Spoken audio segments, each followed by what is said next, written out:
How to stay friends in a politically divisive world.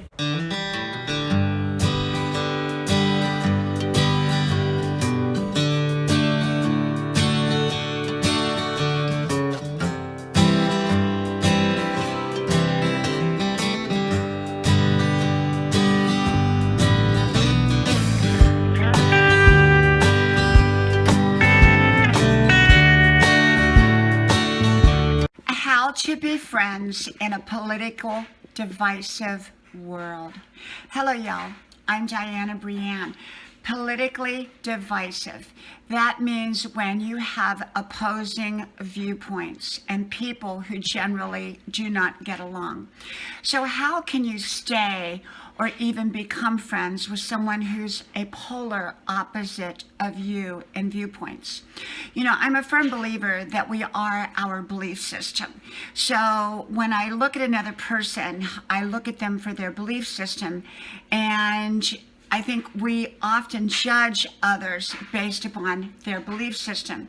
So if someone's polar opposite of you and their belief system is polar opposite of you, how can you be friends? Well, you know, I have my theory, and I believe, two ways to be friends with someone who is polar opposite of you politically. And because we are living in such a politically divided world right now, especially where we live in this country, I think that it's important to find ways that we can still work together and yet maintain our own belief system, especially in the workplace, especially in friendships, long-standing friendships, as well as maybe even creating a new friendship with somebody who's very different than we are. So how do we do it?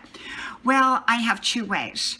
One way is that we don't talk politics.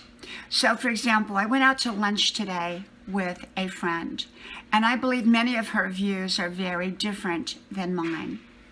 And yet we had an amazing, wonderful time.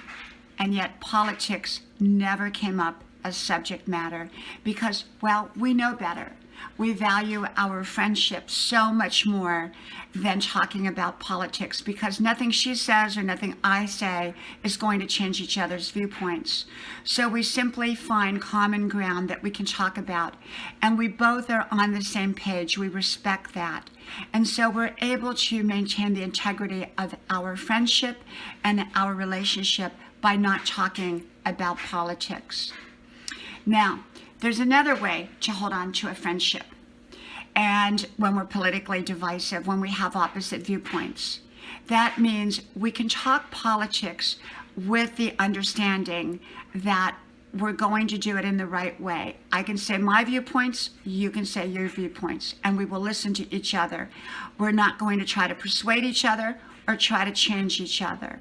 And we're going to respect the fact that each other has a totally different opinion, and we're going to be okay with that. At no point are we going to let ourselves become nasty or upset with each other. Now, the problem with that scenario is often it doesn't work. Sometimes it does. There are some people I could sit down with and talk politics with who are totally opposite of me, and we just have a great conversation and we have a great friendship. There are other people that become belligerent and obnoxious and not nice. Well, those people I probably would not even want to be friends with anyhow. But let's say I wanted to be friends with them. So that is the problem with them if we discuss politics. So with those kind of people, it's probably best to go back to the first scenario where we don't talk politics at all. Because not all people can talk politics and stay unemotional about it. But if you can both stay unemotional about it and give each other the right to believe and have your own belief system and be good with that, then I think that is perfectly fine and acceptable. But if you can't, I think it's better to just not talk politics. So those are my two ways of maintaining friendships in a politically divisive world and being able to do it effectively and positively.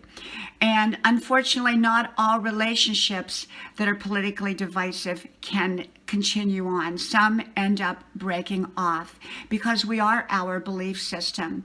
And I believe that if we break off a relationship, we need to do it in a kind, thoughtful manner and let the other person know that we love and care about them. And yet because of our belief system and their belief system is kind of has gotten into the way of the relationship. Is it sad that that happens? Absolutely. But it's a reality of the lives that we live now. And so sometimes we cannot hold on to a relationship because of the political viewpoints and the underlying political tones in the relationships. And if we're going to exit that relationship, we want to exit it on a good note and let the other person know that we do care about them, that we do love them, and that we respect them, and yet our political differences have gotten into the way. And so we're just going to step back in a kind, good, thoughtful manner and wish them well. And maybe someday go back and put back together the friendship the way it was, maybe not.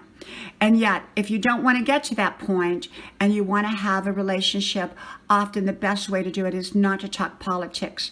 But if you are going to talk politics, make sure that you're both in agreement, that you don't let emotions come into play, and that you let each other say their part, and you listen, and you don't have to comment, but you can listen and be respectful.